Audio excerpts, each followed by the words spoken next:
How's it going, guys? We have the Chevy Silverado back for its ball joints, control arms, brake pads, and sway bar links. Remember the day we did the video, we did the wheel bearings and the brake pads were cracked coming off the backing. The bottom ball joints were more than gone, and both the sway bar links were actually totally sheared off. So this is where we're at. We got it jacked up on the trailer. I had to go get it with the trailer because he said it was wanting to stray really bad on the highway, and as bad as the bottom ball joints were, one's probably getting ready to break. And so what we're going to do here, we have the new control arms and everything, both sides. In that bag we have the sway bar links, have the brake pads in another box.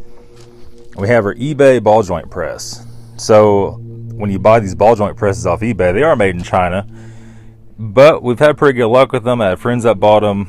This is basically the same kit you rent at O'Reilly's. Actually, this kit is a little bigger. So for the kit you rent at O'Reilly's or AutoZone, it's $40. It's free shipping. This one is, I think it's $49 or $52, and this is the 4-in-1, so it has more cups to it, and the clamp is actually really big. The threads look a lot better than the ones you get it for the rentals, and we're going to use this to press the bottom ball joint out.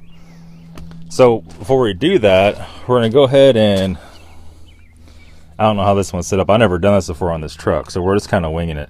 I was wanting to go ahead and pull the top one off and get that done. I think how we're going to be able to do this is go ahead and change the top one, hopefully. And you know, Chevy, everything's ass backwards, so the nut right there, you have to use a wrench. You can't get a socket on it unless you pull the CV axle, and we're not going to do that if we keep from it. So we're going to start off by doing this. We're going to go ahead and pull the 10mm out there. We're going to pull the 10 out here, and we're going to go ahead and unplug this ABS sensor, flip it over here to get it out of the way so we don't damage it, because that is new. And then at that point in time, we'll get this nut off the bottom. Hopefully it's not too much of a pain in the ass. We'll get our pickle fork and we'll knock this ball joint out, and hopefully at that point in time we could take that bolt out, and hopefully we could change the top control arm like that. So on the bottom one, I don't know if you can see this or not, it's kind of a weird angle. The bottom one, we get with the impact, take it off, and this deal, I don't know why Chevy did this crap like this. It's really a shitty design. We're going to have to take the pickle fork. We're going to have to separate the ball joint right there. And, man, we're going to have to take the CV axle out, because you can see, man, what a bunch of shitheads. What a shitty truck. I'm sorry, but this is a very shitty truck. You ever have a chance to buy one of these? Don't. It's just freaking cheap ass junk. You know, they make better stuff out there. Go buy a freaking Toyota, man. At least you could work on the damn thing. These are shitty parts. I don't know about these. These are probably better than the factory ones. They're from eBay. It's just everything's set up shitty. Everything's thrown together. They're using the same parts on many different models trucks, and it doesn't fit right. Everything's junk. Not to be a negative Nancy, but it is what it is. So I'm going to have to look up and see how we need to take that bottom ball joint out and see if we got to go ahead and pull that CV axle out. Hopefully we don't have to pull the whole freaking spindle off. It's hard to say on this son of a bitch. So let's go ahead and get started and see if we can't get done. Alright, sorry for that burst, but man, these things piss me off. So here we go. The top bolts are cam bolts on both sides. They're not too bad to take out. The bolt's all thin. This is Chevy. It'll probably rust and snap off down the road. But you can see where the peg is. There's a little peg right here, right? And that marks in the slot where you go. So you can see where it was. It's clean. I just scratched a little bit right there. So when I reassemble this, you know where it went. I don't think the back ones, oh, the back ones are like that. It's supposed to have a piece of rubber. Somebody's probably already changed these once. And you can see that goes in right there on the peg. So as long as you put that back in, as long as the new control arms are the same length, you should be pretty close on alignment. Of course, probably a good idea to get the alignment done after you do this whole ball joint kit. This guy probably won't. Nothing against him, but he probably won't. as long as it dries pretty good. So we went and popped the ball joint out. It's all loose here. Probably got stuck back in there some freaking how. Anyway, it's loose. I'm gonna go ahead and pull this bolt out. We'll go ahead and mark that guy there, and then we should be able to just go ahead and take the pickle fork and rip up on that and get that out of there, and the upper controller will be off.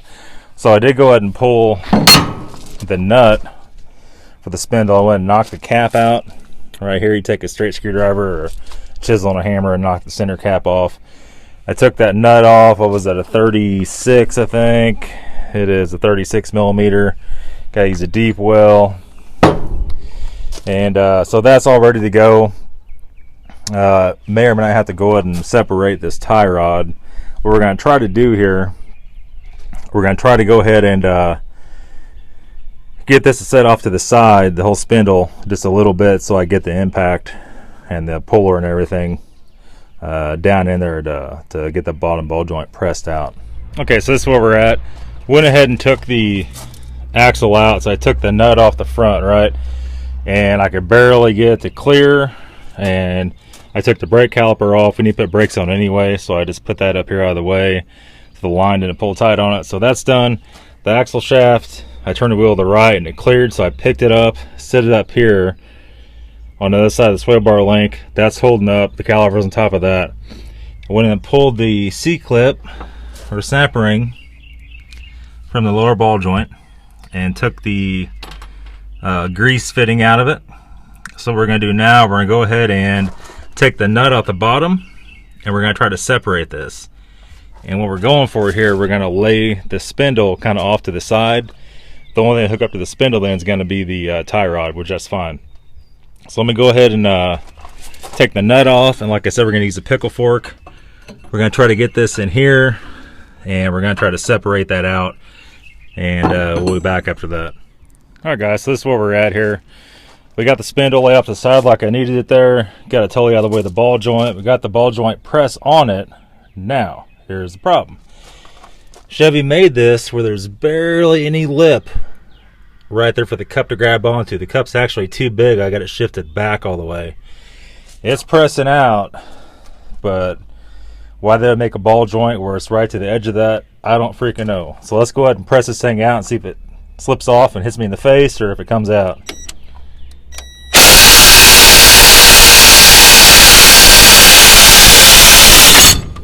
Look at that. Even though it wasn't the perfect size, that's the way to go, man. Otherwise, you're up there trying to beat that thing out and the arm's bouncing.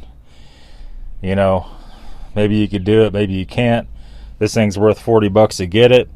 I guess if you were getting it for $89, you could buy a kit that had, I think it was a 21 cup kit with a clamp for 89 bucks. And that's what I should have bought. Maybe I'll go and get just the extra cups later on. That way we know we got the right cups to press out anything you possibly need, whether it's ball joints or just anything. So let's go ahead and press the new one back in there and see how it turns out here. Okay, so here we are. We're going to put it back in. And these cups, you just got to kind of mix and match them so they stack out right. So you want to make sure that the clamp's upside down going back in, because there's actually a hole in the bottom of that. And you can see right here, it lets it go through, and the cup on top, you want this around the outside parameter so it doesn't actually hit the ball joint. So using a battery impact like this guy, we're going to go ahead and just squeeze the trigger, and we're going to watch it go right in.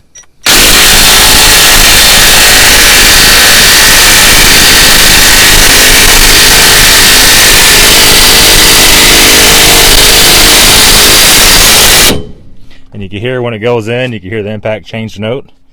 And you know it's in. Now, you can do this with a wrench, but no thanks. I'd rather not. What you didn't see me do before I started this job, I took a little PV blaster and I sprayed the threads of this guy. And what that's going to do is going to keep those threads from getting all chattered up. It's going to make them run smooth. If you don't do that, a lot of these tends to make the threads pointy, and it makes the clamp hard to turn. So if you use it enough like that, you're going to ruin your clamp. You shouldn't use the impact on this anyway, but I figured out if you do it like this, it'll never ruin the clamp. Okay, there is one more thing here. The old one has a rubber boot, the old ball joint, that covers up everything, right? We did take that off to press it out. I did take the brand new one off, and because we don't want to mess that stuff up. So after it's all done, we'll take it and we'll push it back on, just like that. And also, don't install your grease cert until after the ball joint's already in. Then you can thread that in. Obviously, you don't want to push on that with a press or have anything anywhere close to it with the press, and it might mess it up. Okay, guys, so we pretty much got her done here. This is only the first side, of course. I'm only going to video this side. So we just need to put the nut back on, torque it down. Went in and assembled the upper ball joint, and the very end we put the grease cert in.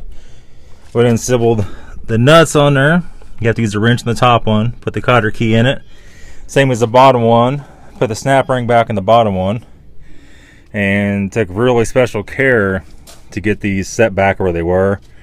And you can see this metal up here is so flimsy, and when you tighten it down, it actually squished it in a little bit. So I had to take the pry bar and push it out so I could get the new control arm in it. I pushed it out, just barely touched it, and it bent out. So based on these trucks, if you hit anything very big at all, you're going to bend this stuff up in here before you break the A-arm or the ball joint.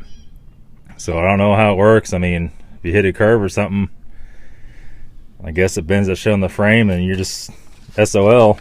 Even the stuff down here lower is pretty damn thin gauge, and it's a real flimsy steel. So there it is. I mean, there's a front end rebuild on the 2007 to 2011 or 13 Chevy Silverado. Be the same on a Yukon and a GMC Sierra.